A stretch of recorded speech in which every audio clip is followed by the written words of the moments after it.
Langit sore itu berwarna jingga lembut. Warna yang selalu Rania sukai. Ia duduk di teras belakang, memandangi beberapa pot tanaman bunga yang baru dibelinya minggu lalu. Secangkir teh hangat menemaninya. Uapnya menari-nari di udara yang sejuk. Di dalam rumah, terdengar suara Bima, suaminya, sedang bersenandung kecil sambil menonton televisi. Semua terasa sempurna, damai, dan persis seperti yang selalu ia impikan. Bagi Rania, kebahagiaan adalah hal-hal sederhana seperti ini. Pulang kerja disambut senyum suami, memasak makan malam bersama, lalu menghabiskan sisa malam dengan obrolan ringan tentang hari yang telah lewat. Mereka belum kaya raya, rumah mereka pun masih cicilan, tapi cinta mereka terasa lunas dan utuh. Bima adalah pria yang baik, pekerja keras, dan sangat mencintainya.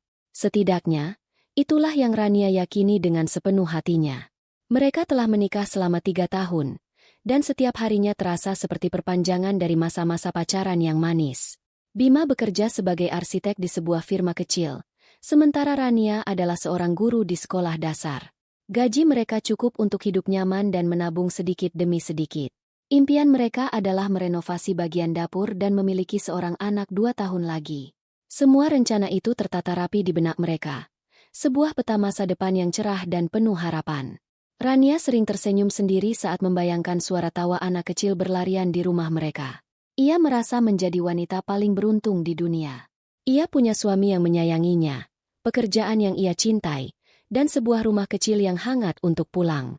Kedamaian itu sedikit rusik ketika ponselnya bergetar di atas meja. Nama, Sinta, tertera di layar. Rania mengerutkan kening sejenak.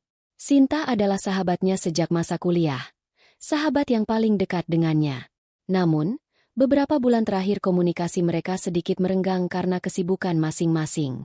Tanpa ragu, Rania menggeser tombol hijau. "Halo, Sin? Apa kabar?" Sapa Rania dengan nada riang. Di seberang sana, yang terdengar bukanlah jawaban ceria, melainkan isak tangis yang tertahan. Suara Sinta serak dan bergetar. "Ran, kamu di mana?" Hati Rania langsung mencelos. "Aku di rumah." "Kamu kenapa, Sin? Ada apa?" Tanyanya panik. Ia langsung berdiri. Rasa tenangnya menguap begitu saja. Aku diusir dari kontrakan, Ran. Aku nggak punya uang. Aku juga baru dipecat dari kerjaan." Suara Sinta terdengar putus asa, diselingi isakan yang memilukan. "Aku nggak tahu harus kemana lagi. Aku malu, Ran. Aku nggak punya siapa-siapa."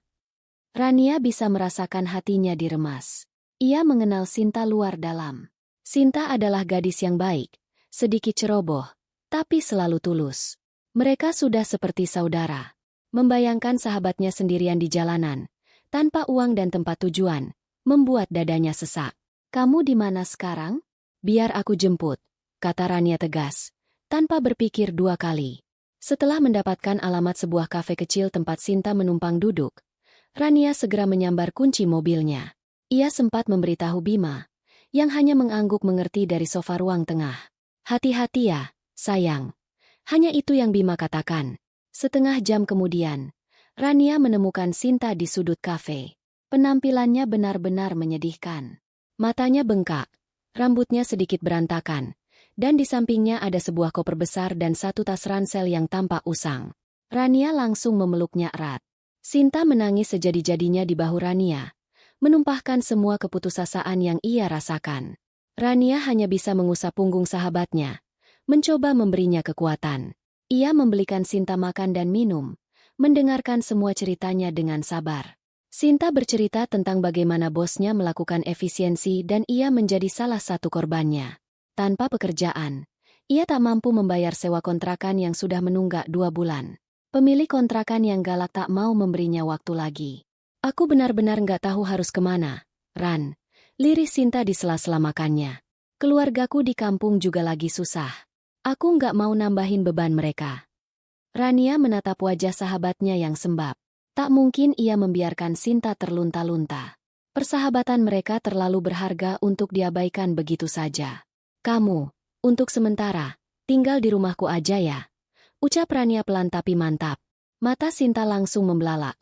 Ada binar harapan di sana, namun juga keraguan.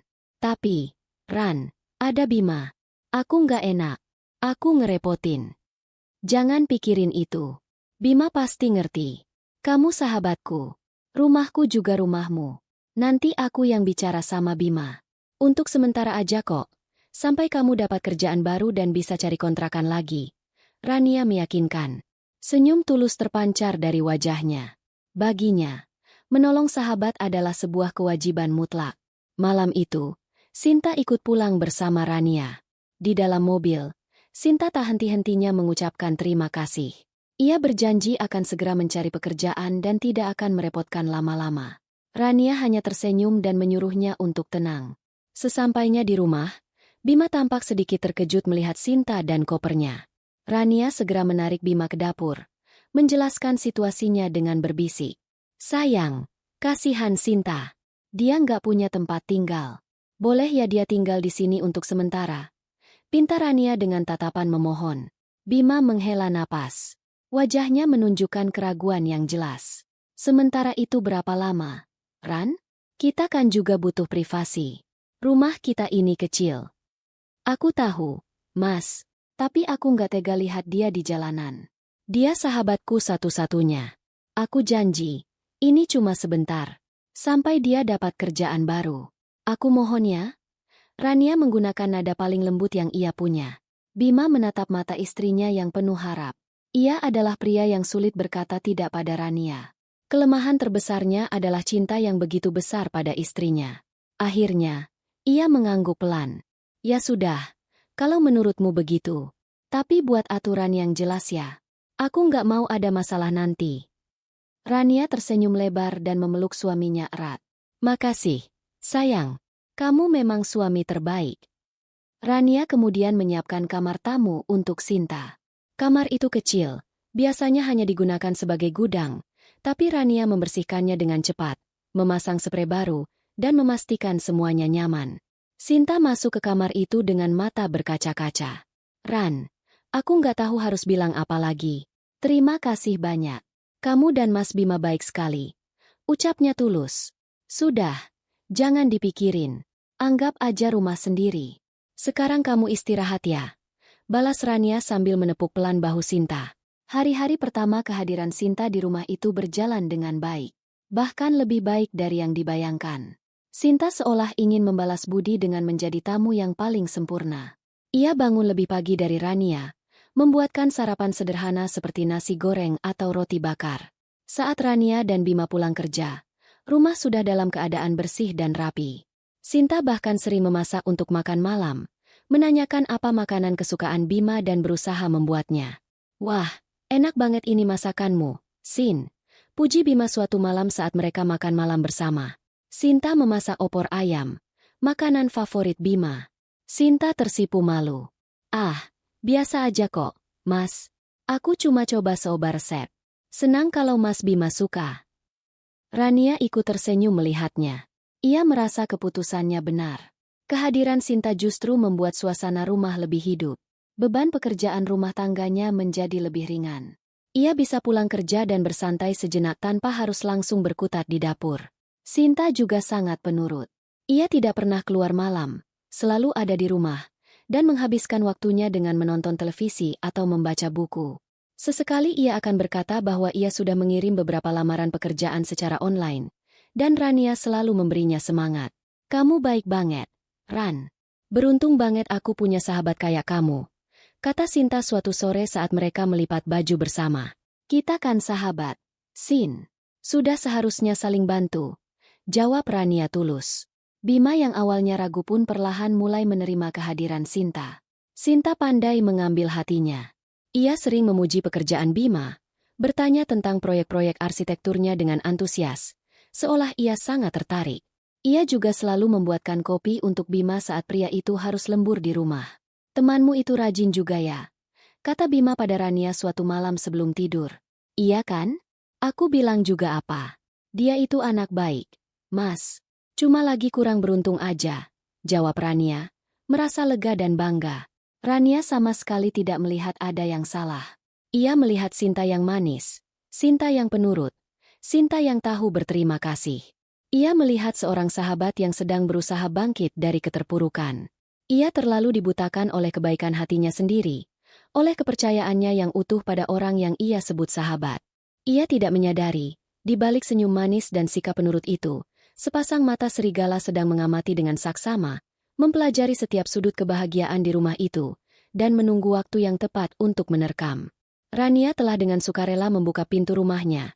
Tidak tahu bahwa ia baru saja mempersilakan bencana masuk dan duduk dengan nyaman di sofanya. 1 bulan berlalu, lalu 2, dan tak terasa sudah hampir 4 bulan Sinta tinggal bersama mereka. Musim hujan telah berganti menjadi kemarau yang terik. Namun status Sinta di rumah itu tidak berubah. Ia masih seorang tamu yang menumpang, seorang sahabat yang sedang berusaha mencari pekerjaan. Rania mulai merasakan ada sesuatu yang ganjil. Sebuah kejanggalan kecil yang sulit ia tunjuk dengan jarinya. Awalnya, ia menepis perasaan itu, menganggapnya hanya efek dari kelelahan bekerja atau mungkin karena ia mulai merindukan privasinya kembali. Namun, kejanggalan itu terus muncul, seperti riak-riak kecil di permukaan air yang tenang, menandakan ada sesuatu yang bergerak di dasarnya. Sinta masih menjadi tamu yang sempurna. Ia tetap rajin membersihkan rumah dan memasak. Namun, Rania memperhatikan, fokus perhatian Sinta perlahan bergeser. Jika dulu ia memasak untuk mereka bertiga, kini menu makan malam lebih sering disesuaikan dengan selera Bima. Suatu hari Rania pulang dengan membawa bahan-bahan untuk membuat spaghetti, makanan kesukaannya. Namun, setibanya di rumah, ia mencium aroma gulai ikan yang khas. Di dapur, Sinta sedang sibuk mengaduk panci dengan senyum cerah. "Loh, kamu masak, Sin? Padahal aku mau bikin spaghetti," kata Rania, sedikit kecewa. "Oh, maaf, Ran. Tadi aku ke pasar. Lihat ada ikan kakap segar. Aku ingat Mas Bima suka banget gulai kepala ikan. Jadi langsung aku beli dan masak." "Nggak apa-apa ya. Spagettinya bisa buat besok," jawab Sinta dengan nada ringan, seolah itu adalah hal yang wajar. Rania hanya bisa tersenyum tipis. "Iya, nggak apa-apa." Malam itu, Bima makan dengan sangat lahap, berkali-kali memuji masakan Sinta yang menurutnya lebih enak dari masakan restoran Padang langganan mereka. Rania hanya mengaduk-aduk nasinya. Nafsu makannya tiba-tiba hilang. Hal serupa terjadi berulang kali. Sinta seolah lebih tahu jadwal dan kebiasaan Bima daripada Rania sendiri. Ia tahu persis jam berapa Bima akan pulang, sehingga minuman hangat kesukaannya, kopi hitam tanpa gula, sudah tersedia di meja begitu Bima melangkahkan kaki ke dalam rumah. Ia tahu kemeja mana yang akan dipakai Bima esok hari dan sudah menyetrikanya dengan rapi. Ia bahkan tahu kapan persediaan vitamin Bima habis dan mengingatkannya untuk membeli lagi. Semua itu dilakukan Sinta dengan dalih, membantu Rania, atau sekadar mengisi waktu luang. "Kamu kan capek, Ran, habis ngajar seharian. Biar aku aja yang siapin keperluan Mas Bima." Begitu katanya setiap kali Rania mencoba mengambil alih. Di sisi lain, Sinta mulai sering melontarkan komentar-komentar halus yang terasa seperti jarum kecil bagi Rania. Komentar itu selalu dibungkus dengan kepedulian palsu, membuatnya sulit untuk dibantah. "Rania, kamu kelihatan kusam banget hari ini. Coba pakai pelembab, biar Mas Bima lihatnya seger," katanya suatu pagi saat Rania sedang terburu-buru bersiap mengajar. Atau di lain waktu saat mereka sedang menonton televisi. "Badanmu kayaknya agak berisi ya, Ran? Mulai jarang olahraga ya?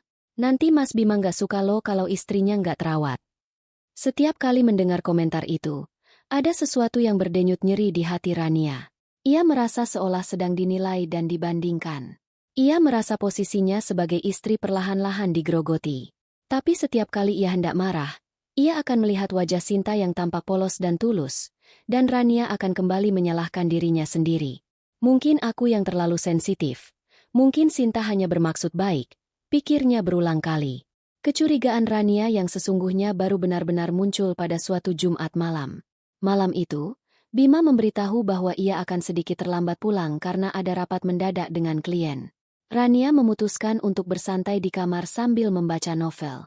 Sekitar pukul 8 malam, ia ingin mengambil air minum di dapur. Saat melewati ruang tengah, ia mencium aroma yang sangat ia kenal. Aroma parfum, Eternity, miliknya. Itu adalah parfum mahal, hadiah ulang tahun dari Bima tahun lalu, dan Rania hanya memakainya di saat-saat spesial. Ia mencari-cari sumber wangi itu dan matanya terpaku pada Sinta yang sedang duduk di sofa, asyik menonton sinetron. Sinta sudah mandi dan mengenakan daster satin milik Rania yang dipinjamnya. Rambutnya digerai indah dan wajahnya dipoles riasan tipis. Dan yang paling membuat Rania terkejut, aroma parfum itu berasal dari tubuh Sinta. "Sin, kamu pakai parfumku?"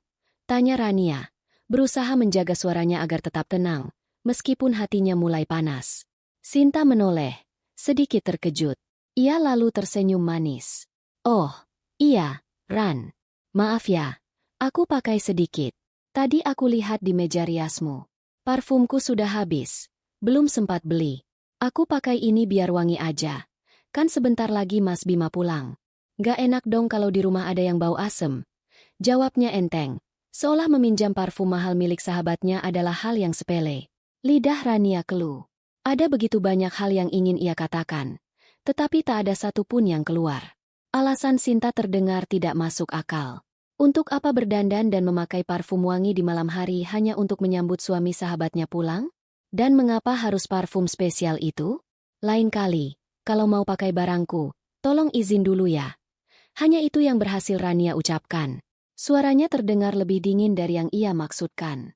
Iya, maaf. Kamu kok kayak marah gitu, sih? Cuma parfum doang, Ran. Balas Sinta dengan nada sedikit merajuk. Lalu kembali fokus ke layar televisi, mengabaikan Rania yang masih berdiri mematung. Malam itu, Rania tidak bisa tidur. Ia berbaring di samping Bima yang sudah terlelap. Pikirannya berkecamuk. Insiden parfum itu terus berputar di kepalanya. Ia mencoba menepisnya, mencoba meyakinkan dirinya bahwa ia hanya berlebihan. Sinta adalah sahabatnya. Tidak mungkin Sinta punya niat buruk. Ia hanya gadis lugu yang sedang kesusahan. Rania merasa bersalah karena telah berpikiran negatif tentang orang yang sedang ia tolong. Ia memejamkan mata, memaksa dirinya untuk melupakan kejadian itu. Ia memilih untuk percaya pada topeng manis yang selama ini Sinta tunjukkan, mengabaikan bisikan hatinya yang sudah berteriak-teriak memperingatkan adanya bahaya. Ia belum menyadari bahwa retak kecil yang ia abaikan itu, perlahan tapi pasti, akan membelah dan menghancurkan seluruh bangunan rumah tangganya. Ia masih memilih untuk tidur. Tidak tahu bahwa serigala di rumahnya sudah mulai menunjukkan taringnya. Malam itu seharusnya menjadi malam yang biasa saja. Bima baru saja menelepon. Suaranya terdengar lelah di seberang sana. Ada masalah dengan desain sebuah proyek besar dan klien meminta pertemuan darurat. Ia terdengar sangat menyesal karena tidak bisa pulang untuk makan malam. "Maaf ya, sayang. Sepertinya aku bakal pulang larut. Kamu makan duluan saja sama Sinta," katanya. Rania menjawab dengan nada penuh pengertian, menyuruh suaminya untuk tidak khawatir dan fokus pada pekerjaannya. Meski sedikit kecewa, ia sudah terbiasa dengan jadwal Bima yang kadang tak menentu.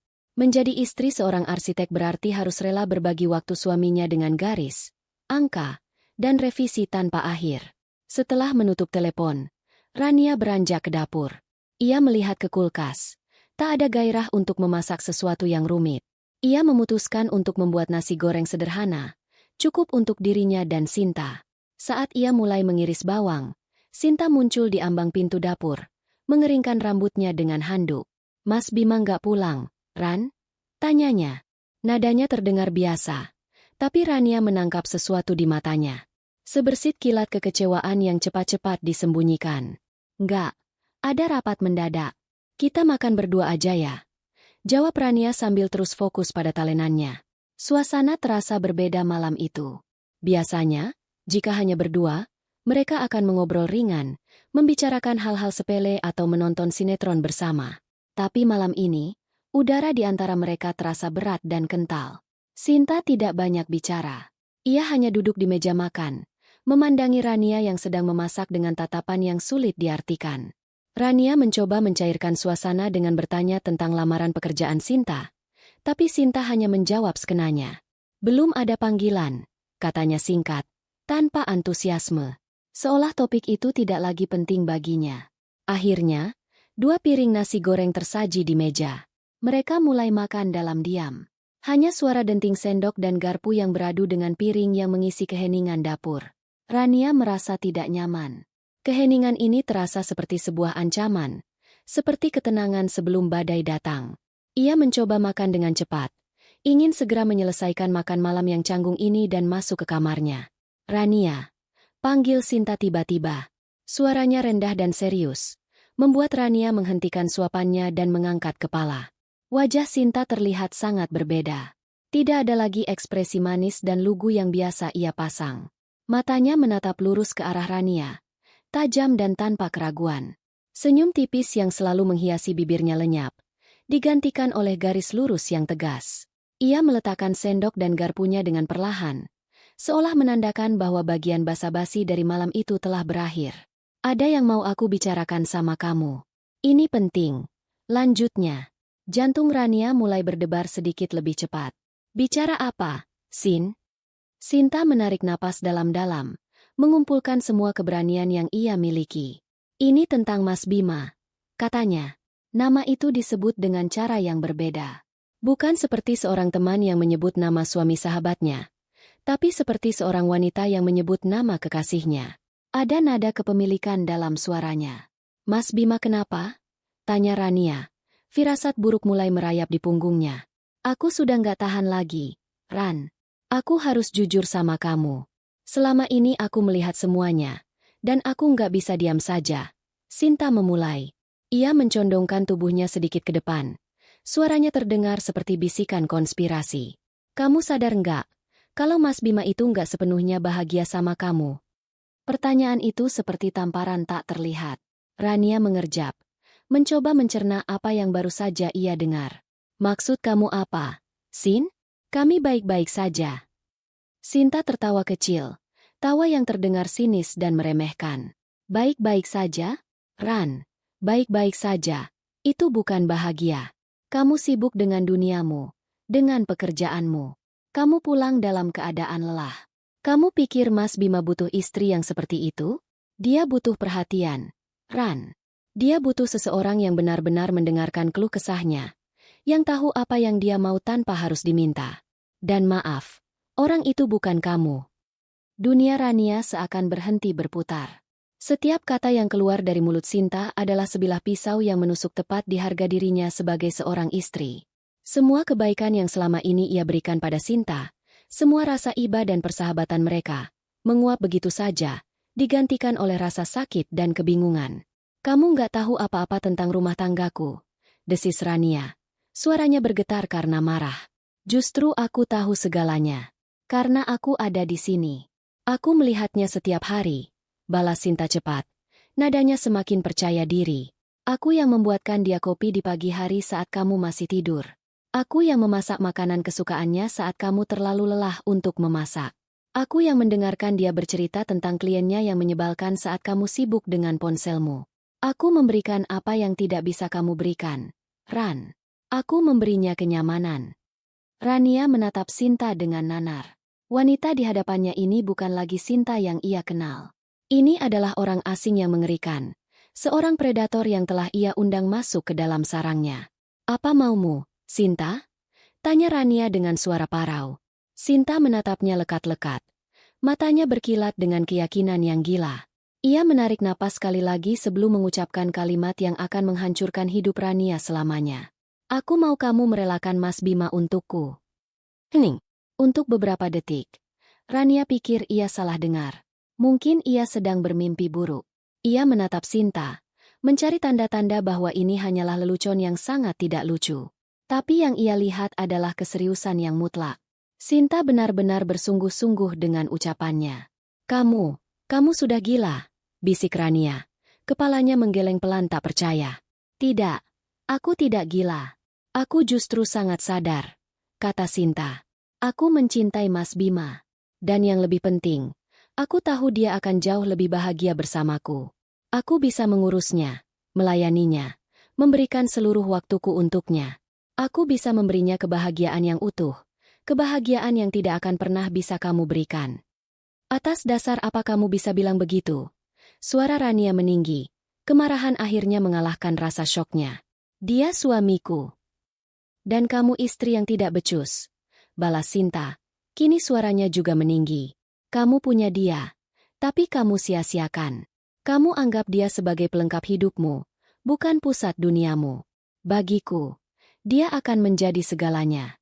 Jadi aku mohon padamu, Ran, sebagai sahabatmu, Jika kamu benar-benar menyayanginya, lepaskan dia. Biarkan dia bahagia. Relakan dia untukku.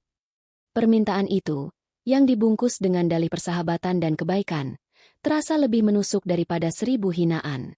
Sinta tidak sedang merebut. Ia merasa sedang menyelamatkan. Ia tidak merasa bersalah. Ia merasa benar. Delusi itu begitu kuat hingga membuat Rania merasa mual. Nasi goreng di piringnya tampak seperti muntahan, dan udara di dapur terasa menyesakkan. Ia bangkit berdiri. Tangannya gemetar hebat. Ia menatap wajah Sinta, wajah sahabat yang telah makan dari piringnya, tidur di bawah atapnya, dan kini dengan kurang ajarnya meminta suaminya. Pada saat itu, Rania tidak merasakan apa-apa lagi selain kehampaan yang dingin dan amarah yang membara. Dunianya, yang beberapa jam lalu terasa begitu sempurna, kini telah hancur berkeping-keping di atas meja makan. Kehampaan itu hanya berlangsung sesaat. Sedetik setelahnya, amarah meledak dari dalam diri Rania seperti gunung berapi. Ia tidak pernah semarah ini seumur hidupnya. Rasa sakit karena pengkhianatan begitu dalam hingga membakar habis semua kesedihan dan kebingungan, hanya menyisakan bara api kemurkaan. Keluar, desisnya. Suaranya rendah dan penuh penekanan. Sinta tampak terkejut dengan reaksi itu. Mungkin ia mengharapkan Rania akan menangis, memohon, atau berdebat. Tapi ia tidak menduga akan mendapat perintah yang begitu dingin dan tegas. Apa, Ran? Aku bilang, keluar dari rumahku. Sekarang juga. Rania berteriak. Suaranya menggema di dapur yang sunyi. Ia menunjuk ke arah pintu depan dengan tangan yang gemetar. Ambil barang-barangmu dan pergi dari sini. Jangan pernah tunjukkan wajahmu lagi di hadapanku. Wajah percaya diri Sinta seketika luntur. Ia tidak menyangka permohonannya akan dibalas dengan pengusiran. Strateginya gagal total. Dengan cepat, ia mengubah taktik. Wajahnya yang tadinya tegas kini berubah menjadi sedih dan terluka. Matanya mulai berkaca-kaca. Rania, kenapa kamu jadi begini? Aku kan cuma jujur sama perasaanku. Aku bicara baik-baik, katanya dengan suara bergetar, mencoba memainkan peran sebagai korban. Jujur? Baik-baik? Rania tertawa kering, tawa yang terdengar mengerikan. Kamu menumpang hidup denganku, makan dari uangku, lalu dengan tidak tahu malunya kamu menyuruhku menyerahkan suamiku. Kamu sebut itu baik-baik? Kamu itu ular, Sinta. Ular yang aku pelihara di rumahku sendiri. Air mata Sinta mulai mengalir deras. Kamu jahat, Ran. Kamu memutarbalikkan kata-kataku. Aku hanya ingin Mas Bima bahagia. Apa itu salah?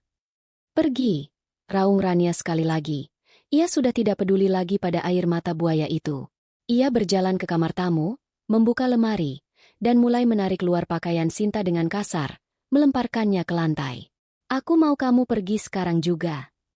Sinta berlari menyusulnya, mencoba menghentikan tangan Rania sambil terus menangis. Jangan, Ran, jangan begini. Kamu mau mengusirku ke jalanan malam-malam begini? Kamu tega. Di tengah kekacauan itu, suara mobil Bima memasuki halaman rumah. Beberapa saat kemudian, pintu depan terbuka. Assalamualaikum, aku pulang. Suara Bima yang lelah terdengar dari ruang depan. Suaranya menghentikan semua keributan. Rania dan Sinta membeku di tempat. Bima berjalan masuk dan berhenti di ambang pintu kamar tamu. Matanya membelalak melihat pemandangan di hadapannya.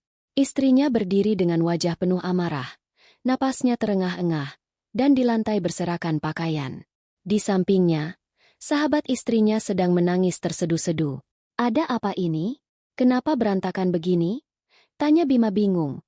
Wajahnya yang lelah kini dipenuhi keheranan. Sebelum Rania sempat membuka mulut, Sinta sudah berlari menghambur ke arah Bima. Tentu saja tidak memeluknya. Ia masih menjaga jarak, tapi posisinya jelas mencari perlindungan. Mas Bima, tolong, Mas, Rania. Isaknya, kata-katanya terputus-putus. Rania mau mengusirku. Mas, dia salah paham. Dia marah-marah nggak jelas. Bima menatap Rania, meminta penjelasan. Sayang, ada apa sebenarnya? Kenapa kamu mengusir Sinta? Dia yang harusnya kamu tanya. Balas Rania tajam. Tanya pada sahabat kesayanganmu ini apa yang baru saja dia katakan padaku di meja makan. Bima kembali menatap Sinta yang masih menangis. Sinta, kamu bilang apa sama Rania? Dengan wajah paling menyedihkan yang bisa ia buat, Sinta menggelengkan kepala. Aku cuma bilang kalau aku peduli sama Mas Bima. Aku lihat Mas Bima sering capek. Jadi aku lebih perhatian. Terus Rania langsung menuduhku macam-macam. Dia bilang aku mau merebut Mas Bima darinya. Padahal niatku baik. Mas, aku cuma mau bantu Rania. Racau Sinta, memutarbalikkan fakta dengan begitu lihai. Rania menatapnya dengan jijik. Pembohong. Dia tidak bilang begitu. Dia menyuruhku merelakan kamu untuknya. Mas, dia bilang kamu lebih bahagia dengannya. Bima tampak semakin pusing. Ia memijat pelipisnya, terjebak di antara dua wanita yang sedang berkonflik. Di satu sisi ada istrinya yang sedang murka. Di sisi lain ada Sinta yang tampak begitu rapuh dan teraniaya. Sebagai pria yang benci konfrontasi, insting pertamanya adalah mendinginkan suasana, bukan mencari siapa yang benar dan salah. Sayang, sudah, tenang dulu. Jangan teriak-teriak. Katanya pada Rania dengan nada pelan. Kita bicarakan ini baik-baik. Mungkin kamu cuma salah paham. Kata-kata itu, salah paham, terasa seperti bensin yang disiramkan ke api. Bagi Rania, itu adalah penolakan. Suaminya tidak langsung membelanya. Suaminya justru menyiratkan bahwa kemarahannya tidak valid. Salah paham? Jadi kamu pikir aku mengada-ada? Tantang Rania. Matanya menatap Bima tajam. Bukan begitu maksudku, Ran. Bima mencoba membela diri. Tapi coba lihat Sinta. Dia nangis begitu. Nggak mungkin kan dia. Jadi kamu lebih percaya padanya daripada padaku, istrimu sendiri. Potong Rania. Suaranya bergetar karena rasa sakit yang baru. Ini lebih menyakitkan daripada permintaan gila Sinta tadi. Pengkhianatan dari suaminya terasa 1000 kali lebih perih. Bima menghela napas berat. Tampak serba salah. Lalu ia mengucapkan kalimat yang meruntuhkan sisa-sisa kekuatan Rania. Aku nggak membela siapa-siapa. Tapi jujur, Ran, selama ini Sinta memang sangat perhatian. Dia ada saat kamu sibuk. Dia membuat rumah ini terasa nyaman. Aku hanya merasa nyaman dengan perhatiannya. Mungkin maksudnya memang baik. Tapi caranya saja yang salah. Pengakuan itu, meskipun bukan pengakuan perselingkuhan, tapi itu adalah pengakuan pengkhianatan emosional. Bima mengakui bahwa ia telah menerima kenyamanan dari wanita lain di bawah atap rumah mereka sendiri. Ia memvalidasi tindakan Sinta, dan pada saat yang sama, ia menyalahkan Rania secara tidak langsung karena sibuk. Tubuh Rania terasa lemas. Ia menatap Bima, lalu beralih ke Sinta yang kini menatapnya dengan sorot kemenangan di balik air matanya. Rania sadar. Ia kalah. Malam ini ia kalah. Ia sendirian di rumahnya sendiri. Musuhnya bukan hanya Sinta, tapi juga kelemahan suaminya. Tanpa berkata apa-apa lagi, Rania berbalik badan. Ia berjalan gontai menuju kamar tidur utama mereka. Ia masuk ke dalam, menutup pintu, dan menguncinya dari dalam. Ia tidak mau melihat wajah mereka berdua lagi. Ia bersandar di balik pintu, dan tubuhnya merosot ke lantai. Tidak ada air mata, hanya ada rasa hampa yang luar biasa. Dari luar pintu, ia bisa mendengar suara Bima yang mengetuk pelan. Sayang, buka pintunya. Kita bicara. Rania tidak menjawab. Beberapa saat kemudian, ia mendengar suara Bima menjauh. Lalu terdengar suara lembutnya sedang menenangkan Sinta. Sudah. Jangan menangis lagi. Kamu istirahat saja di kamar. Biar aku yang bicara sama Rania nanti. Mendengar itu, pertahanan Rania akhirnya jebol. Isak tangis pertama lolos dari bibirnya. Sunyi dan penuh kepedihan. Rumah yang dulu menjadi surganya, kini telah berubah menjadi neraka. Dan ia terkurung di dalamnya bersama iblis bertopeng sahabat dan seorang suami yang telah mengecewakannya begitu dalam. Badai baru saja dimulai. Pagi datang tanpa membawa harapan. Rania tidak tidur semalaman. Ia hanya duduk di tepi ranjang, memeluk lututnya, dan mendengarkan suara napas Bima yang teratur di sampingnya. Tidur suaminya terlihat begitu damai, seolah badai yang memorak-porandakan hati Rania semalam tidak pernah terjadi. Kenyataan itu terasa begitu ironis. Bagaimana bisa pria yang tidur seranjang dengannya ini menjadi begitu buta dan tuli? Bagaimana bisa ia lebih memilih untuk menenangkan tangisan palsu seorang tamu daripada menyembuhkan luka di hati istrinya? Rania merasa seperti orang asing di kamarnya sendiri, di pernikahannya sendiri. Ketika fajar mulai menyingsing, ia bangkit dengan persendian yang kaku. Ia mandi dan bersiap-siap untuk bekerja dengan gerakan seperti robot. Saat ia keluar dari kamar, aroma nasi goreng tercium dari arah dapur. Di sana, Sinta sudah berdiri di depan kompor, mengenakan daster Rania, dan dengan cekatan mengaduk nasi di wajan. Ia menoleh saat mendengar langkah kaki Rania, dan sebuah senyum yang tampak dipaksakan tersungging di bibirnya. Matanya sedikit bengkak. Sebuah bukti sisa-sisa pertunjukan air mata semalam. Pagi, Ran. Sapanya dengan suara yang dibuat selembut mungkin. Aku buatin sarapan. Aku tahu kamu suka nasi goreng pakai teri. Maaf ya soal semalam. Aku nggak bermaksud bikin kamu marah. Permintaan maaf itu terasa seperti hinaan. Sinta tidak meminta maaf karena telah mencoba merebut suaminya. Ia meminta maaf karena Rania marah. Seolah-olah emosi Rania adalah masalahnya, bukan tindakan Sinta yang keterlaluan. Rania tidak menjawab. Ia hanya berjalan melewati Sinta, mengambil segelas air putih, dan meminumnya hingga tandas. Ia tidak sudi memakan makanan yang dimasak oleh tangan perempuan itu. Bima keluar dari kamar beberapa saat kemudian. Ia tampak canggung dan menghindari tatapan mata Rania. Sinta dengan sigap mengambilkan piring untuk Bima, menyendokkan nasi goreng, dan meletakkannya di depan pria itu. Dimakan ya, Mas. Biar semangat kerjanya, katanya dengan nada penuh perhatian. Bima mengangguk dan mulai makan dalam diam. Ia melirik ke arah Rania yang hanya berdiri mematung di dekat dispenser. Kamu nggak sarapan, sayang? Tanyanya pelan. Aku nggak lapar, jawab Rania singkat, tanpa menoleh. Rania masih marah kayaknya. Mas. Sinta menimpali dengan suara lirih. Sengaja dirancang agar terdengar oleh Bima. Padahal aku sudah minta maaf. Bima menghela napas. Ia menatap Rania dengan tatapan yang menyiratkan kekecewaan. Ran, Sinta kan sudah minta maaf. Sudahlah, jangan diperpanjang lagi masalahnya. Gak enak rumah jadi tegang begini. Dan di sanalah letak masalahnya. Bagi Bima, masalahnya adalah ketegangan di rumah, bukan pengkhianatan yang menjadi akarnya. Ia hanya ingin semuanya kembali normal, tanpa peduli bahwa normal versinya berarti Rania harus menelan ludah dan menerima kehadiran duri dalam daging di rumah mereka.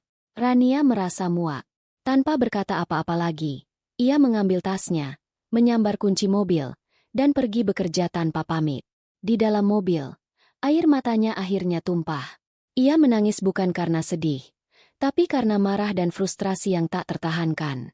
Hari-hari berikutnya adalah neraka sunyi. Rania memutuskan untuk menerapkan perang dingin. Ia tidak lagi berbicara dengan Sinta. Ia menganggap wanita itu tidak ada. Ia makan di kamarnya, mencuci piringnya sendiri, dan menghabiskan sebagian besar waktunya di dalam kamar tidur. Namun, strateginya ini justru menjadi bumerang. Sinta dengan cerdik memanfaatkan kebisuan Rania untuk memperkuat posisinya. Di mata Bima, Rania terlihat seperti anak kecil yang sedang merajuk, kekanak-kanakan dan tidak mau mengalah. Sementara Sinta, di sisi lain, tampil sebagai malaikat yang sabar. Ia akan tetap menyapa Rania setiap pagi, menawarkan makanan yang ia masak, dan berbicara dengan nada lembut, meskipun ia tahu tidak akan ditanggapi. Semua itu adalah pertunjukan yang ditujukan untuk satu penonton.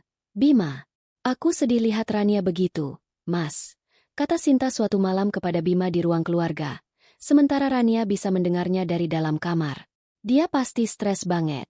Mungkin aku memang harus pergi dari sini, biar dia tenang. Jangan, jawab Bima cepat. Ini bukan salahmu.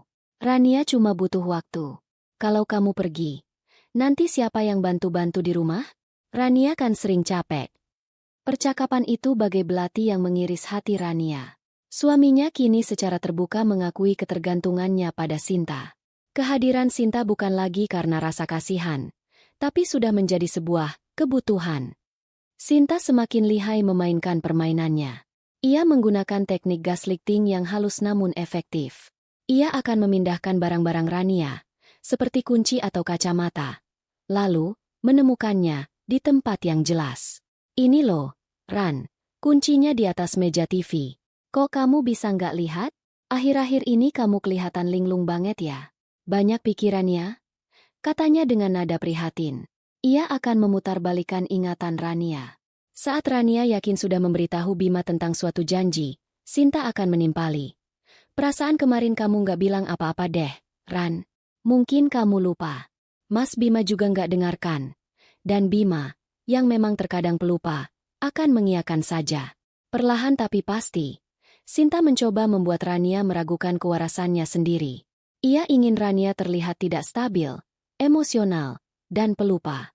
Citra istri yang sempurna yang sedang dihancurkan oleh tekanan. Bima, yang otaknya sudah dicuci oleh manipulasi Sinta, mulai berubah sikap. Ia menjadi lebih sering mengkritik Rania. Kamu kenapa sih sekarang jadi pendiam banget? Coba lebih ceria sedikit, biar suasana rumah enak. Katanya suatu hari, kamu harusnya lebih pengertian sama Sinta. Dia itu tamu kita. Nggak baik kamu diamin dia begitu terus. Katanya di lain waktu. Setiap kritik dari Bima terasa seperti kemenangan bagi Sinta. Rania bisa melihat kilat kepuasan di mata wanita itu setiap kali Bima membelanya. Rumah itu kini menjadi panggung sandiwara Sinta. Sinta adalah sutradara, penulis skenario, sekaligus aktris utamanya yang berperan sebagai korban tak berdaya. Bima adalah penonton setia yang terbuai oleh ceritanya. Dan Rania, sang pemilik panggung, telah direduksi perannya menjadi seorang antagonis yang jahat dan pencemburu di rumahnya sendiri. Ia terpojok, terisolasi, dan suaranya tidak lagi didengar. Setiap usahanya untuk membuka mata Bima hanya dianggap sebagai bukti lain dari ketidakstabilan emosinya. Air mata buaya telah menang. Rania sampai pada titik terendahnya. Ia merasa seperti sedang tenggelam dalam lautan keputusasaan yang gelap dan dingin. Setiap hari ia pulang ke rumah yang terasa asing, berbagi atap dengan musuh yang merebut hatinya dan suami yang pikirannya telah diracuni. Ia kehilangan nafsu makan. Berat badannya turun drastis. Lingkaran hitam di bawah matanya menjadi saksi bisu malam-malam tanpa tidur yang ia lalui. Di sekolah, ia berusaha memasang wajah ceria di depan murid-muridnya. Tapi begitu ia sendirian di ruang guru, senyum itu akan luntur, digantikan oleh tatapan kosong. Ia merasa kalah. Sinta terlalu licik, dan Bima terlalu lemah. Ia berpikir untuk menyerah saja. Mungkin ia harus pergi dari rumah itu, meninggalkan semuanya. Meninggalkan Bima untuk Sinta, seperti yang perempuan itu inginkan. Mungkin dengan begitu rasa sakitnya akan berakhir. Ia bahkan sempat mencari informasi tentang pengacara perceraian di internet. Tangannya gemetar saat mengetik kata kunci itu. Apakah ini akhir dari pernikahannya yang dulu begitu ia banggakan? Suatu sore, saat ia sedang membereskan buku-buku di perpustakaan sekolah yang sepi, ia menemukan sebuah foto lama yang terselip di salah satu buku. Foto dirinya dan Bima saat mereka baru menikah. Mereka berdua tersenyum begitu lebar. Mata mereka berbinar penuh cinta dan harapan. Rania menatap foto itu lama sekali. Ia melihat Rania yang dulu, yang penuh tawa, percaya diri, dan begitu mencintai hidup. Ia membandingkan dengan pantulan dirinya di kaca jendela perpustakaan. Seorang wanita kurus, pucat, dengan mata yang sayu dan tampak kalah. Di saat itulah, sesuatu di dalam dirinya bergejolak. Bukan kesedihan, tapi kemarahan. Kemarahan yang dingin dan membara. Ia marah pada Sinta yang telah merampas kebahagiaannya. Ia marah pada Bima yang begitu mudah dibutakan. Tapi yang paling penting, ia marah pada dirinya sendiri. Ia marah karena telah membiarkan dirinya direduksi menjadi korban yang tak berdaya. Ia marah karena telah membiarkan perempuan lain menginjak-injak harga dirinya di rumahnya sendiri. Ia tidak akan menyerah. Ini rumahnya. Ini pernikahannya. Ini hidupnya. Ia tidak akan pergi. Sinta yang harus pergi. Isak tangis yang pecah di sudut perpustakaan yang sepi itu bukanlah isak tangis keputusasaan, melainkan isak tangis pelepasan. Ia menangisi dirinya yang lemah, dan bersamaan dengan air mata itu, ia membuang semua keraguan dan rasa takutnya. Saat ia bangkit berdiri, matanya tidak lagi sayu. Ada kilat tekad di sana. Ia sadar, melawan dengan emosi dan teriakan tidak akan berhasil. Itu hanya akan membuatnya tampak lebih gila di mata Bima. Ia harus melawan Sinta dengan cara Sinta. Ia harus cerdas, licik, dan sabar. Ia butuh bukti. Bukti yang tak terbantahkan yang bisa ia lemparkan ke wajah Bima dan meruntuhkan seluruh sandiwara Sinta. Mulai hari itu, Rania berubah. Ia menghentikan perang dinginnya. Ia mulai bersikap normal. Ia akan ikut sarapan di meja makan, menjawab sapaan Sinta dengan senyum tipis, dan menanggapi obrolan Bima. Tentu saja, semua itu hanyalah akting.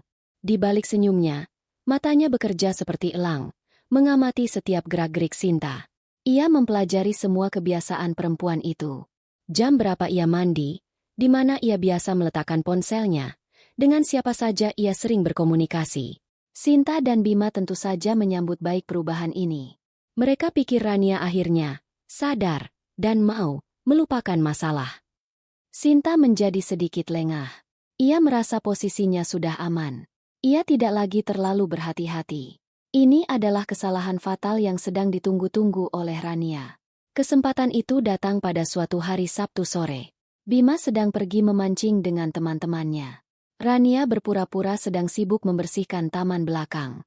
Ia melihat Sinta sedang asyik menelepon seseorang di ruang keluarga. Sesekali tertawa genit. Setelah selesai, Sinta meletakkan ponselnya di atas meja kopi untuk mengisi daya, lalu masuk ke kamar mandi untuk mandi sore. Sinta punya kebiasaan mandi sangat lama, bisa sampai setengah jam lebih. Inilah saatnya. Jantung Rania berdebar kencang. Dengan langkah sepelan mungkin, ia masuk ke dalam rumah. Ia memastikan suara air dari kamar mandi cukup deras. Tangannya terasa dingin saat meraih ponsel Sinta. Ia berdoa dalam hati semoga ponsel itu tidak dikunci. Dan doanya terkabul. Sinta, dalam kepercayaan dirinya yang berlebihan, tidak memasang kata sandi apapun. Jari Rania bergerak cepat, membuka aplikasi pesan instan. Matanya langsung tertuju pada sebuah percakapan dengan kontak bernama Dona teman lama.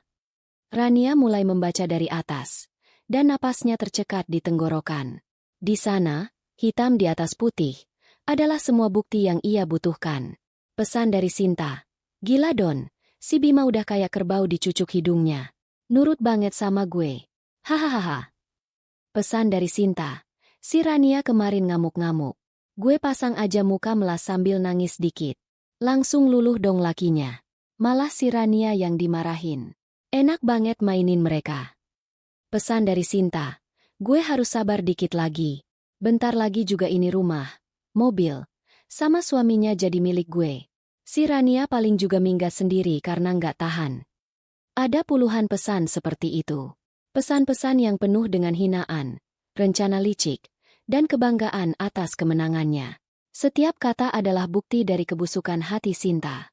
Rania merasa mual, tapi juga lega. Ini dia. Ini senjatanya. Ia tidak gila. Firasatnya selama ini benar. Dengan tangan gemetar, Rania mengeluarkan ponselnya sendiri. Ia memotret seluruh percakapan itu, memastikan setiap detailnya terekam dengan jelas.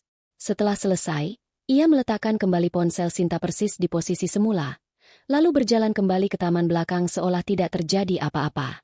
Saat ia mencabuti rumput liar, tangannya tidak lagi gemetar. Hatinya terasa tenang. Ketenangan yang berbahaya. Ia sudah memiliki amunisi. Sekarang ia hanya perlu menunggu waktu yang tepat untuk menembak. Ia akan meruntuhkan panggung sandiwara ini, dan ia akan memastikan semua orang melihat siapa aktris dan siapa korban yang sebenarnya. Kebangkitannya telah dimulai. Rania menunggu selama 1 minggu penuh. 1 minggu di mana ia hidup dengan sebuah bom waktu di dalam sakunya. Sebuah rahasia yang terasa berat namun memberinya kekuatan yang aneh. Ia melanjutkan sandiwaranya dengan sempurna. Ia menjadi Rania yang baru. Rania yang lebih banyak tersenyum, yang mau mengobrol, yang tidak lagi mengurung diri di kamar. Ia bahkan sesekali menanggapi sapaan Sinta dengan anggukan kecil. Perubahannya membuat Sinta semakin lengah dan membuat Bima merasa lega. Bima mengira badai di rumah tangganya telah berlalu, mengira istrinya telah berdamai dengan keadaan. Ia tidak tahu bahwa ini bukanlah damai, melainkan ketenangan sebelum perang terbesar dalam hidup mereka. Rania memilih malam minggu sebagai panggung pertarungannya. Malam di mana orang-orang biasanya bersantai dan melepaskan lelah setelah seminggu bekerja. Ia sengaja memasak makanan yang cukup spesial, ayam panggang dengan saus jamur. Ia ingin mereka bertiga duduk bersama di meja makan untuk terakhir kalinya. Ia ingin menghancurkan ilusi keluarga bahagia yang coba Sinta bangun, tepat di tempat di mana ilusi itu paling sering dipentaskan. Saat makan malam, suasana terasa lebih ringan dari biasanya. Bima banyak bercerita tentang proyek barunya, dan Sinta menimpali dengan pujian-pujian manis seperti biasa. Rania hanya mendengarkan, makan dengan perlahan, menyimpan energinya. Ia menatap kedua orang di hadapannya. Sinta, dengan senyum palsunya, tampak begitu cantik dan puas. Bima, suaminya, tampak begitu naif dan tidak sadar akan bahaya yang duduk di sebelahnya. Ada rasa sakit yang menyelinap di hati Rania, tapi ia segera menepisnya. Malam ini bukan untuk rasa sakit, malam ini untuk kebenaran. Setelah makan malam selesai dan piring-piring kotor sudah diangkut ke dapur, Rania meminta mereka untuk tetap duduk. Tunggu sebentar, katanya dengan suara yang tenang. Ada sesuatu yang ingin aku bicarakan. Penting. Bima dan Sinta saling berpandangan sejenak. Bima tampak sedikit gugup, mungkin trauma dengan pembicaraan penting terakhir kali. Sinta, sebaliknya, tampak penasaran. Ia mungkin mengira Rania akan mengumumkan gencatan senjata secara resmi. Aku mau kita selesaikan semuanya malam ini, Rania memulai. Matanya menatap lurus ke arah Sinta, lalu beralih ke Bima. Sudah hampir sebulan rumah ini terasa seperti neraka. Dan aku tahu penyebabnya. Rania, sudahlah. Kan semuanya sudah baik-baik saja. Potong Bima, nadanya memohon. Ia tidak mau ada keributan lagi. Belum, jawab Rania tegas. Belum baik-baik saja. Ia mengalihkan pandangannya sepenuhnya pada Sinta. Sinta, beberapa minggu yang lalu kamu bilang aku salah paham dengan kata-katamu. Kamu bilang niatmu baik. Hanya ingin melihat Mas Bima bahagia. Kamu menangis dan membuat semua orang percaya bahwa kamulah korbannya. Wajah Sinta mulai tegang. Ia tidak suka arah pembicaraan ini. Ran, kenapa diungkit-ungkit lagi, sih? Rania mengabaikannya. Ia menoleh pada Bima.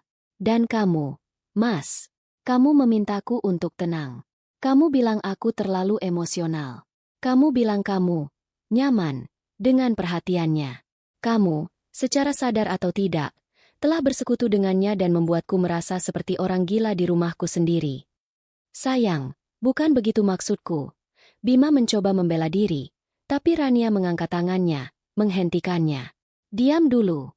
Biarkan aku selesai, katanya dengan otoritas yang mengejutkan. Aku memang hampir gila. Aku hampir percaya bahwa aku yang salah.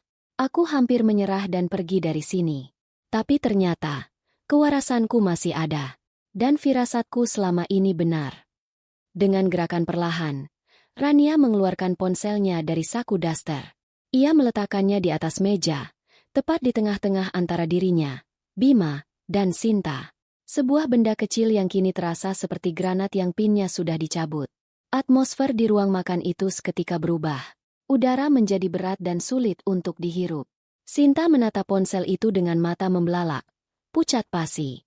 Instingnya memberitahunya bahwa sesuatu yang sangat buruk akan terjadi. Bima menatap Rania dengan bingung. Beberapa hari yang lalu, aku menemukan sesuatu yang menarik, kata Rania, suaranya dingin dan tanpa emosi. Ia membuka galeri di ponselnya dan memilih beberapa gambar. Aku tidak akan banyak bicara lagi. Aku hanya akan membacakan beberapa percakapan antara Sinta dan temannya, Donna. Jantung Sinta serasa berhenti berdetak. Jangan, Ran. Itu privasiku. Pekiknya, mencoba meraih ponsel itu. Tapi tangan Rania lebih cepat. Ia menarik ponselnya kembali. Oh, sekarang kamu bicara soal privasi? Setelah kamu melanggar privasi pernikahan orang lain. Sindirnya tajam. Ia kemudian mulai membaca. Suaranya jelas dan mantap. Setiap kata diucapkan dengan penekanan yang mematikan. Gila Don. Si Bima udah kayak kerbau dicucuk hidungnya. Nurut banget sama gue. Hahaha. Bima tersentak. Ia menatap Sinta tak percaya. Sinta hanya bisa menggelengkan kepalanya dengan panik. Rania melanjutkan. Si Rania kemarin ngamuk-ngamuk. Gue pasang aja muka melas sambil nangis dikit. Langsung luluh dong lakinya. Malah si Rania yang dimarahin. Enak banget mainin mereka. Wajah Bima mengeras. Rahangnya terkatup rapat. Ia mulai mengerti. Gue harus sabar dikit lagi. Bentar lagi juga ini rumah, mobil, sama suaminya jadi milik gue. Si Rania paling juga minggat sendiri karena nggak tahan. Cukup, jerit Sinta. Topengnya benar-benar hancur. Tidak ada lagi air mata. Tidak ada lagi wajah melas. Yang ada hanyalah kepanikan dan amarah seorang penipu yang kedoknya terbongkar. Itu bohong. Itu semua editan. Dia menjebakku. Mas, kamu percaya sama aku, kan? Ia menoleh pada Bima, mencoba mencari perlindungan terakhir.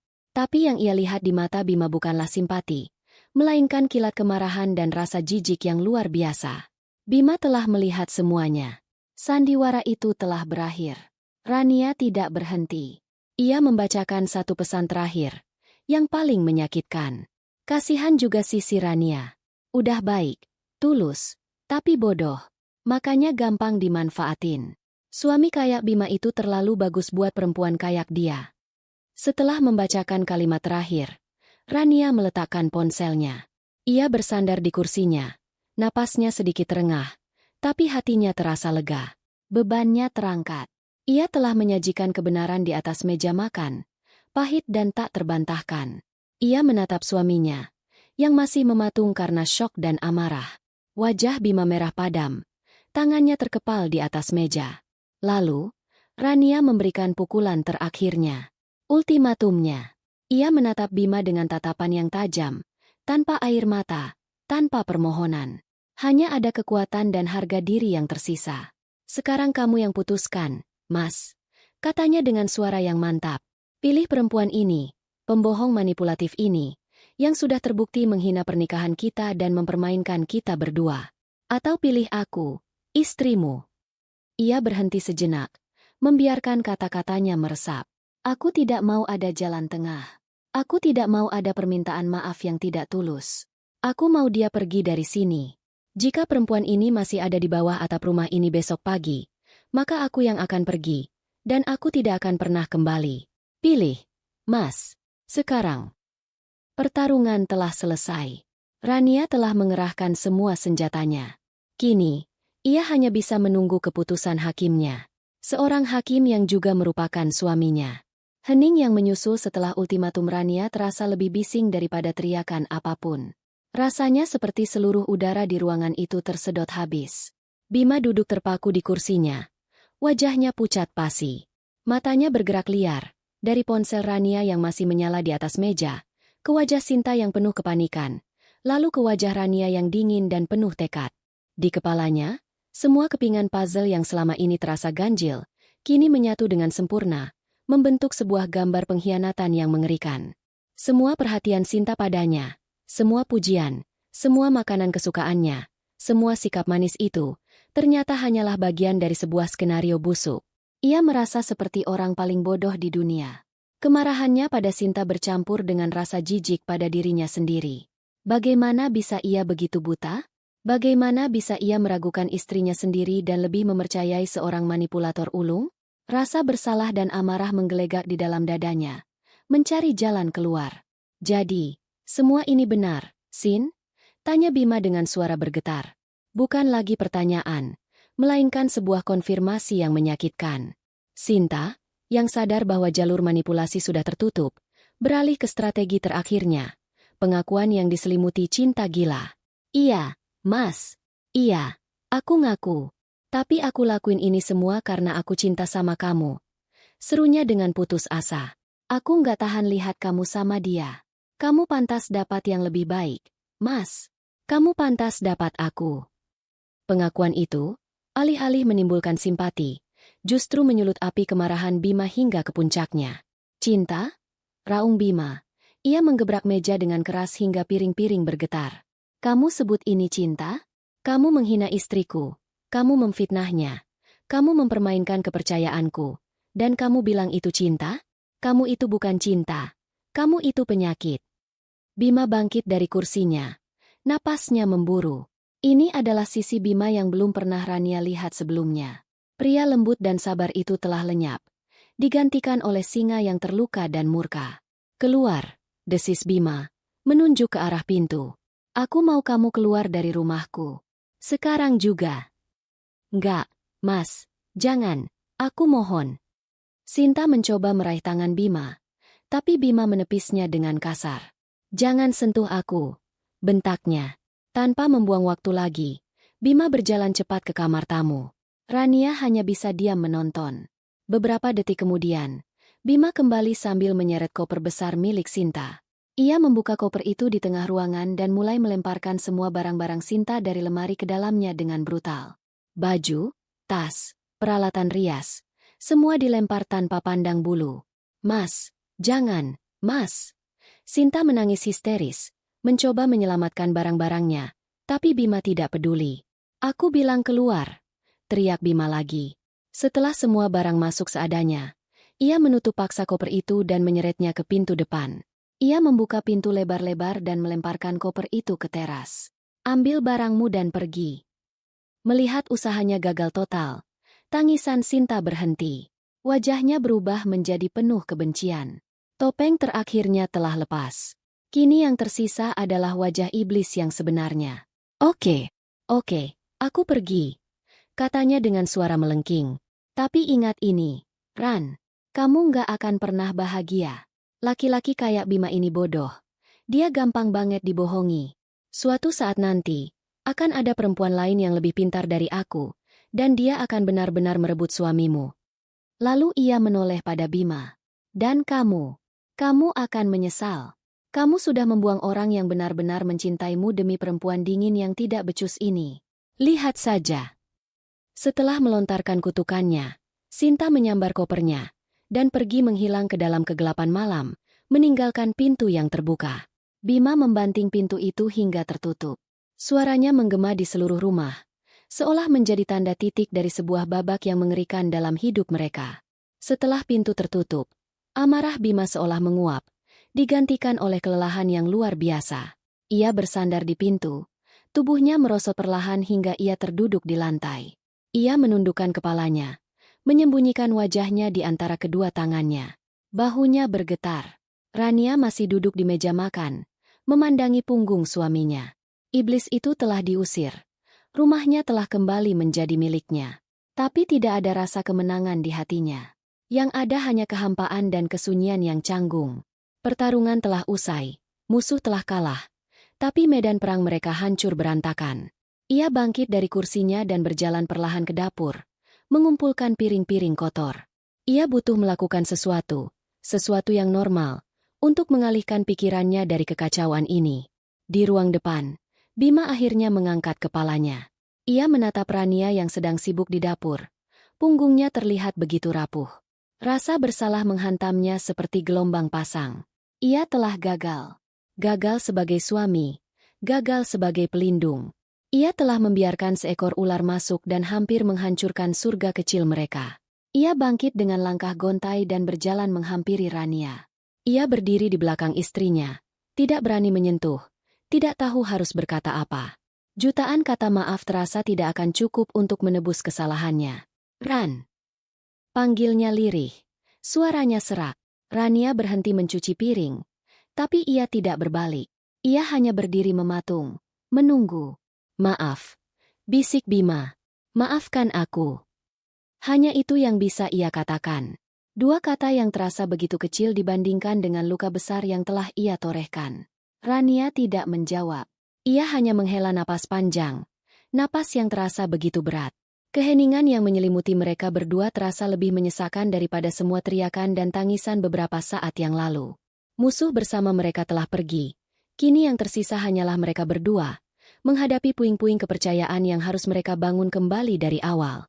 Setelah pintu tertutup di belakang Sinta, keheningan yang tersisa di rumah itu bukanlah keheningan yang damai. Itu adalah keheningan yang berat, penuh dengan kata-kata yang tak terucap dan rasa sakit yang masih menganga. Iblisnya mungkin telah pergi, tapi ia meninggalkan jejak kehancuran di mana-mana. Malam itu, Rania dan Bima tidak tidur seranjang. Setelah membersihkan dapur dengan gerakan mekanis, Rania mengambil bantal dan selimut dari lemari, lalu berjalan menuju kamar tamu yang kini kosong. Kamar itu masih menyisakan sedikit aroma parfum Sinta, aroma yang membuat perut Rania mual. Ia membuka jendela lebar-lebar, membiarkan udara malam masuk dan mengusir sisa-sisa kehadiran perempuan itu. Bima melihatnya, tapi ia tidak berani mencegah. Ia tahu, ia tidak punya hak untuk itu. Ia telah kehilangan haknya untuk berbagi tempat tidur dengan istrinya pada saat ia membiarkan keraguan pada Rania masuk ke dalam hatinya. Malam itu, Bima tidur sendirian di ranjang mereka yang terasa begitu luas dan dingin, sementara Rania mencoba memejamkan mata di kamar tamu, tempat di mana pengkhianatan itu tumbuh dan dipupuk. Keduanya sama-sama tidak bisa tidur. Pikiran mereka dipenuhi puing-puing dari badai yang baru saja lewat. Hari-hari berikutnya adalah periode paling canggung dalam pernikahan mereka. Mereka bergerak di sekitar satu sama lain seperti dua orang asing yang terpaksa tinggal serumah. Bima akan bangun lebih pagi, membuatkan sarapan untuk Rania, lalu meletakkannya di meja makan sebelum ia berangkat kerja. Rania akan memakannya setelah Bima pergi. Mereka berkomunikasi seperlunya, hanya tentang hal-hal fungsional seperti tagihan listrik atau belanjaan yang habis. Tidak ada lagi obrolan ringan, tidak ada lagi tawa, tidak ada lagi sentuhan hangat. Rumah itu sunyi, dan kesunyian itu menyiksa. Bima tahu kata maaf saja tidak akan pernah cukup. Ia harus menunjukkan penyesalannya lewat tindakan. Ia mulai melakukan semua hal yang dulu sering ia abaikan. Ia pulang kerja tepat waktu, menolak semua ajakan nongkrong dari teman-temannya. Ia akan membersihkan rumah, mencuci piring, bahkan belajar memasak beberapa masakan sederhana melalui tutorial di internet. Ia berusaha keras mengambil alih semua peran yang dulu diisi oleh Sinta, seolah ingin menghapus jejak perempuan itu dari setiap sudut rumah dan membuktikan pada Rania bahwa ia tidak membutuhkan kenyamanan dari orang lain. Tapi Rania masih menjaga jarak. Lukanya terlalu dalam untuk disembuhkan hanya dengan nasi goreng buatan suami atau lantai yang bersih. Yang paling menyakitkan baginya bukanlah fakta bahwa Bima sempat terpesona oleh perhatian Sinta, melainkan fakta bahwa Bima tidak mempercayainya. Suaminya, belahan jiwanya, lebih memilih untuk mempercayai air mata buaya seorang tamu daripada firasat dan kata-kata istrinya sendiri. Kepercayaan itulah yang hancur, dan membangunnya kembali terasa seperti mencoba menyatukan kembali cermin yang sudah pecah berkeping-keping. Puncaknya terjadi sekitar 2 minggu setelah kepergian Sinta. Malam itu, Bima memberanikan diri untuk memulai percakapan yang sesungguhnya. Ia mendekati Rania yang sedang duduk di teras belakang, menatap langit malam yang tak berbintang. "Rania," panggilnya lembut. Ia menarik sebuah kursi dan duduk di hadapan Rania, menjaga jarak yang sopan. "Aku tahu aku sudah minta maaf, tapi aku rasa aku belum benar-benar menjelaskan. Dan kamu berhak tahu." Rania tidak menoleh, tapi ia tidak juga pergi. Ia diam, memberinya kesempatan. Aku bodoh, Ran." Bima memulai, suaranya parau. "Aku malu mengakuinya, tapi aku harus jujur. Saat Sinta datang, aku sedang merasa sedikit terabaikan. Kamu sibuk dengan pekerjaanmu. Aku juga stres dengan proyekku. Kita jadi jarang ngobrol. Lalu dia datang, menawarkan semua perhatian itu. Dia membuatkanku kopi. Dia memuji pekerjaanku. Dia mendengarkan keluhanku. Dan egoku yang konyol ini menyukainya." Ia berhenti sejenak, menelan ludah yang terasa pahit. "Aku menikmati perhatian itu, Ran. Aku menikmatinya tanpa sadar bahwa aku sedang membiarkan orang lain masuk ke dalam celah di antara kita. Aku tidak pernah berselingkuh secara fisik, tapi aku sadar aku telah berselingkuh secara emosional. Aku mencari kenyamanan darinya, padahal seharusnya aku mencarinya darimu. Atau lebih baik lagi, kita menciptakannya bersama. Aku begitu buta oleh kenyamanan sesaat itu sampai-sampai aku meragukanmu. Saat kamu marah malam itu, yang aku lihat bukan istriku yang sedang terluka, tapi seseorang yang mengganggu kedamaian palsu yang sudah tercipta. Aku lebih memilih untuk mendinginkan suasana daripada membela kebenaranmu. Itu adalah kegagalan terbesarku sebagai seorang suami. Aku gagal melindungimu. Aku gagal mempercayaimu.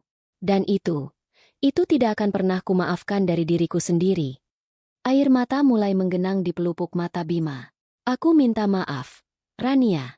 Bukan hanya karena aku bodoh, tapi karena aku telah menyakitimu begitu dalam. Aku telah menghancurkan kepercayaanmu." Mendengar pengakuan tulus itu, pertahanan Rania mulai goyah. Untuk pertama kalinya setelah sekian lama, ia menatap langsung ke mata suaminya.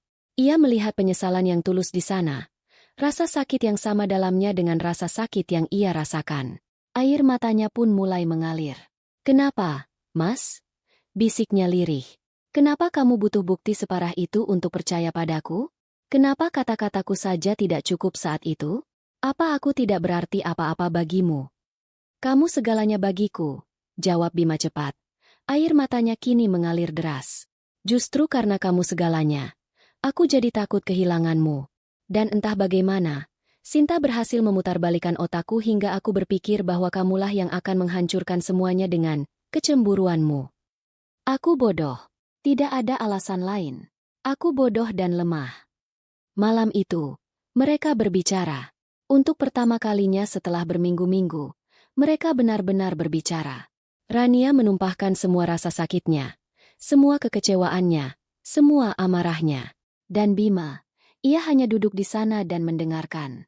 Ia tidak membela diri, tidak mencari pembenaran. Ia menerima setiap kata tajam dari Rania sebagai hukuman yang pantas ia terima. Proses penyembuhan itu tidak terjadi dalam satu malam. Butuh waktu berbulan-bulan. Rania akhirnya kembali tidur di kamar mereka. Tapi masih ada jarak di antara mereka. Bima terus berusaha, setiap hari, untuk membuktikan bahwa ia layak mendapatkan kesempatan kedua. Ia menjadi lebih terbuka, selalu menceritakan harinya pada Rania, sekecil apapun itu. Ia belajar untuk benar-benar mendengarkan, bukan hanya mendengar. Mereka membuat aturan baru dalam pernikahan mereka. Pertama, komunikasi adalah kunci. Tidak ada lagi asumsi atau memendam perasaan. Jika ada yang tidak beres, mereka harus membicarakannya saat itu juga. Kedua, tidak akan ada lagi orang ketiga yang diizinkan tinggal di rumah mereka untuk jangka waktu yang lama, tidak peduli keluarga atau sahabat. Pernikahan mereka adalah ruang sakral yang harus dilindungi bersama. Perlahan, sangat perlahan, es di hati Rania mulai mencair. Ia mulai melihat kesungguhan di mata Bima. Ia mulai merasakan lagi cinta yang dulu pernah ada. Cinta yang sempat terkubur di bawah puing-puing pengkhianatan. Ia sadar, memaafkan bukan berarti melupakan. Ia tidak akan pernah melupakan kejadian itu. Tapi memaafkan berarti ia memilih untuk tidak membiarkan masa lalu yang kelam itu menghancurkan masa depan mereka. Membangun kembali kepercayaan adalah pekerjaan yang sulit dan melelahkan. Tapi Rania melihat Bima bekerja keras setiap hari untuk meletakkan kembali setiap kepingan yang pecah. Dan ia memutuskan, ia akan membantunya. 1 tahun berlalu. Waktu berjalan, menyembuhkan luka sedikit demi sedikit, meninggalkan bekas luka sebagai pengingat abadi akan badai yang pernah menerpa. Rumah kecil itu tidak lagi terasa dingin dan canggung. Tawa sudah kembali terdengar di sela-sela obrolan mereka. Kehangatan telah kembali mengisi setiap sudut ruangan.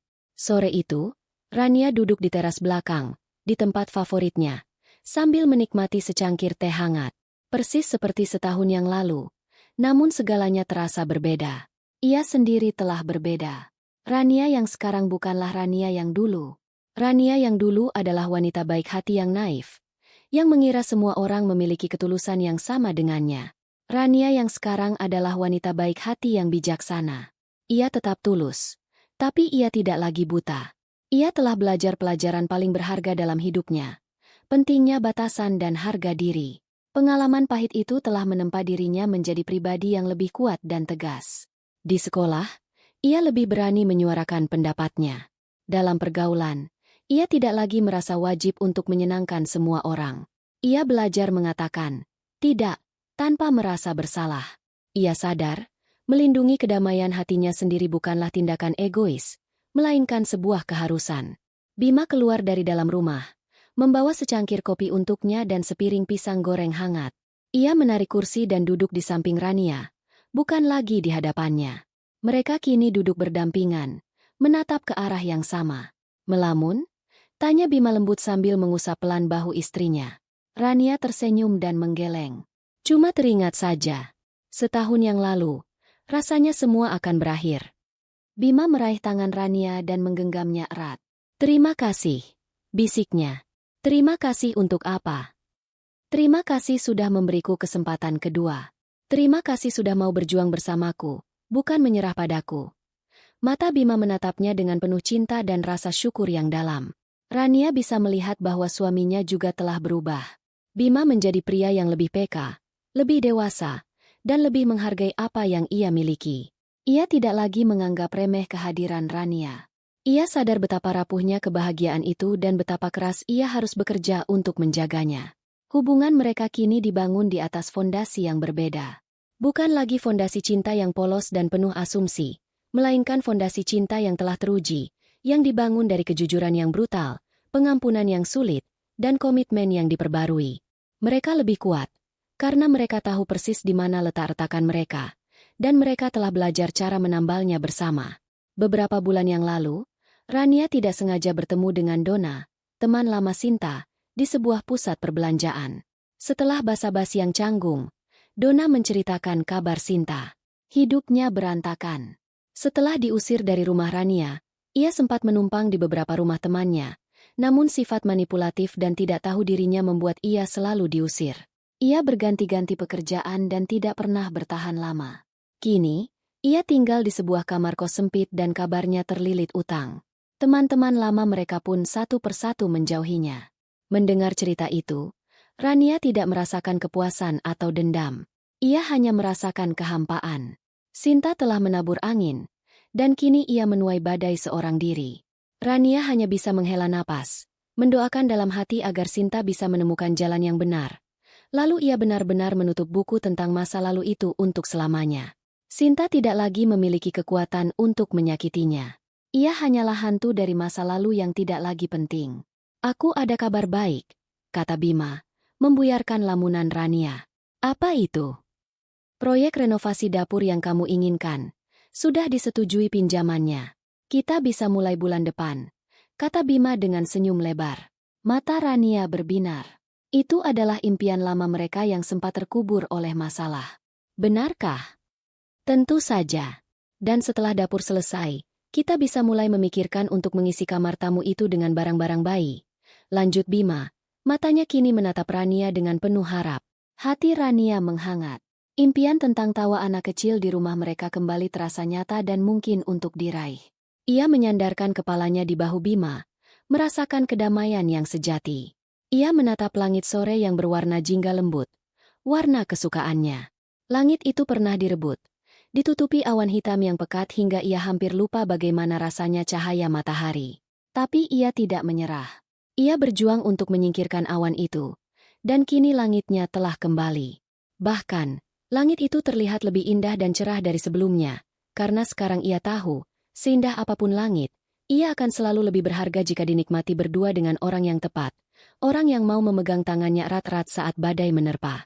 5 tahun setelah pintu itu tertutup di belakang Sinta, langit di atas rumah kecil itu tidak hanya cerah, tapi juga seringkali dihiasi pelangi. Pelangi itu bernama Arya. Seorang gadis kecil berusia 3 tahun dengan mata sehitam jelaga milik Bima dan senyum secerah mentari milik Rania. Kehadirannya telah mengubah segalanya. Kamar tamu yang dulu penuh kenangan pahit, kini telah berubah menjadi kamar anak-anak yang ceria.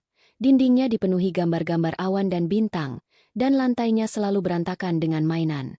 Pagi itu adalah hari Sabtu. Aroma manis panekuk menguar dari dapur yang sudah direnovasi total. Dapur itu kini luas dan terang, dengan jendela besar yang menghadap ke taman belakang. Ini adalah salah satu hasil nyata dari perjuangan mereka membangun kembali semuanya. Rania, dengan celemek bergambar kartun yang merupakan hadiah dari murid-muridnya, sedang dengan sabar membalik panekuk di atas wajan. Di kakinya, Arya sedang duduk di lantai, membantu, dengan cara menepuk-nepuk adonan di dalam mangkuk kecilnya sendiri, membuat lebih banyak adonan menempel di wajah dan bajunya daripada di mangkuk. "Mama, lihat, Arya bikin panekuk bulan," seru gadis kecil itu sambil menunjukkan hasil karyanya yang lebih mirip gumpalan abstrak. Rania tertawa kecil. Ia berjongkok dan membersihkan sisa adonan di pipi Arya dengan ujung jarinya. "Pintarnya anak mama. Nanti kita kasih papa ya panekuk bulannya." Sepasang lengan kekar tiba-tiba melingkar di pinggang Rania dari belakang, disusul sebuah kecupan hangat di pipinya. "Panekuk buat papa yang mana? Yang di wajan atau yang di pipi Arya?" Suara Bima terdengar geli. Bima yang sekarang adalah pria yang berbeda. Gurat-gurat di wajahnya mungkin bertambah, tapi matanya jauh lebih hidup. Ia jauh lebih sering tersenyum, dan senyumnya selalu sampai ke mata. Ia telah belajar menjadi seorang suami yang sesungguhnya, seorang partner, dan kini, seorang ayah yang luar biasa. Setiap pagi, ia yang akan bangun lebih dulu untuk membuatkan susu Arya. Setiap malam, ia yang akan membacakan dongeng sampai putrinya terlelap. Ia mengisi perannya dengan sepenuh hati, seolah ingin menebus setiap detik yang pernah ia sia-siakan dalam kelalaiannya dulu. "Papa," pekik Arya senang. Bima mengangkat putrinya dan menggendongnya tinggi-tinggi, membuat gadis kecil itu tertawa cekikikan. Rania memandangi pemandangan itu, Hatinya dipenuhi kehangatan yang meluap-luap. Inilah kebahagiaan. Bukan kebahagiaan sempurna tanpa cacat seperti di negeri dongeng, tapi kebahagiaan nyata yang terasa begitu berharga, karena ia tahu persis betapa sulitnya memperjuangkan ini semua. Bekas luka di hatinya tidak pernah benar-benar hilang. Sesekali, jika ia melihat seorang teman mengenalkan sahabatnya, akan ada sedikit sengatan kecil di hatinya, sebuah alarm bawah sadar yang kini selalu waspada. Tapi itu tidak lagi menyakitkan. Bekas luka itu kini berfungsi sebagai pengingat, kompas moral yang membuatnya lebih bijaksana dalam langkah. Siang itu, saat Arya sedang tidur siang, Rania bersantai di sofa sambil membuka media sosialnya. Ia melihat sebuah unggahan dari Donna, teman lama yang dulu chatnya menjadi bukti penyelamat bagi Rania. Mereka tidak lagi sering berkomunikasi, tapi masih berteman di dunia maya. Donna baru saja mengunggah foto liburannya. Rania tersenyum tipis dan menyukai foto itu. Beberapa menit kemudian, sebuah pesan masuk dari Donna. "Ran, apa kabar? Lama nggak ngobrol." Rania membalasnya dengan ramah, menanyakan kabar Donna dan keluarganya. Setelah beberapa saat bertukar kabar, Donna tiba-tiba menulis sesuatu yang membuat jantung Rania berdetak sedikit lebih cepat. Ngomong-ngomong, lo tahu kabar terbaru si Sinta?" Rania terdiam sejenak. Nama itu sudah sangat jarang ia dengar atau pikirkan. "Enggak. Emang kenapa?" balasnya, berusaha terdengar biasa saja. "Gila, Ran." Dia ngulangin lagi perbuatannya. Coba deketin suami orang. Tapi kali ini dia salah sasaran. Istrinya ternyata galak banget. Punya banyak koneksi. Nggak pakai drama, langsung dilabrak di depan umum, direkam, terus disebar di grup-grup gosip. Videonya viral di kota kita. Katanya dia malu banget. Langsung resign dari kerjaannya dan pindah entah kemana. Ada jeda sejenak sebelum Donna mengirim pesan terakhir. "Emang ya, tabiat buruk itu susah hilangnya. Kasihan, tapi ya gimana lagi. Itu hasil perbuatannya sendiri." Rania membaca pesan itu berulang kali. Tidak ada rasa senang. Tidak ada rasa puas atas penderitaan orang lain. Yang ia rasakan hanyalah kelegaan yang aneh dan rasa kasihan yang samar. Lega karena keadilan, dengan caranya sendiri, akhirnya menemukan jalannya. Kasihan karena Sinta, setelah bertahun-tahun, ternyata tidak belajar apa-apa. Ia masih menjadi orang yang sama, yang mencari kebahagiaan dengan cara merusaknya dari orang lain. Sebuah jalan yang pasti akan selalu berujung pada kehancuran dirinya sendiri. Semoga dia bisa belajar dari kejadian ini. Hanya itu yang bisa Rania balas. Ia tidak tertarik untuk membahasnya lebih lanjut. Saat Bima duduk di sebelahnya, Rania menceritakan pesan dari Donna. Bima hanya diam mendengarkan, lalu menghela napas panjang.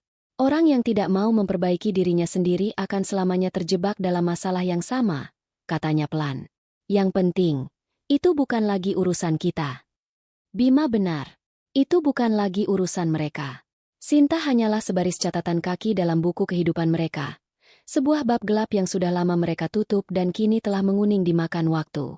Sore harinya, mereka bertiga bermain di taman belakang. Arya berlari-larian mengejar gelembung sabun yang ditiup oleh Bima. Tawanya yang renyah terdengar seperti musik terindah di dunia. Rania duduk di ayunan teras, memandangi kedua orang yang paling ia cintai di dunia. Ia teringat pada dirinya 5 tahun yang lalu. Seorang wanita yang hancur, yang merasa sendirian dan dikhianati di rumahnya sendiri. Jika saat itu ia menyerah, jika saat itu ia memilih pergi, ia tidak akan pernah merasakan sore yang seindah ini. Ia bersyukur atas kekuatan yang entah bagaimana muncul dari dalam dirinya saat ia berada di titik terendah. Kekuatan untuk bangkit, untuk melawan, dan untuk memilih memaafkan. Bima menoleh padanya, seolah bisa membaca pikirannya. Ia tersenyum, sebuah senyum yang penuh pengertian dan cinta yang tak terucap. Rania membalas senyum itu. Dalam tatapan mereka, ada sebuah janji yang tak perlu diucapkan. Janji untuk saling menjaga, saling percaya, dan untuk tidak pernah lagi membiarkan awan kelabu apapun menutupi langit mereka. Arya berlari ke arahnya dan memeluk kakinya. "Mama, lihat, ada pelangi." Pekiknya sambil menunjuk ke langit. Rania mendongak. Benar saja, di ufuk timur, setelah gerimis kecil yang baru saja reda, sebuah lengkungan pelangi yang indah membentang dengan anggun. Rania tersenyum, hatinya terasa penuh. Ia memeluk Arya erat, mencium puncak kepalanya yang wangi. Ia tahu, pelangi yang sesungguhnya bukanlah yang ada di langit. Pelangi itu ada di sini, di pelukannya, di rumahnya. Sebuah pelangi indah yang lahir setelah hujan badai tergelap dalam hidupnya. Dan ia akan menjaganya selamanya.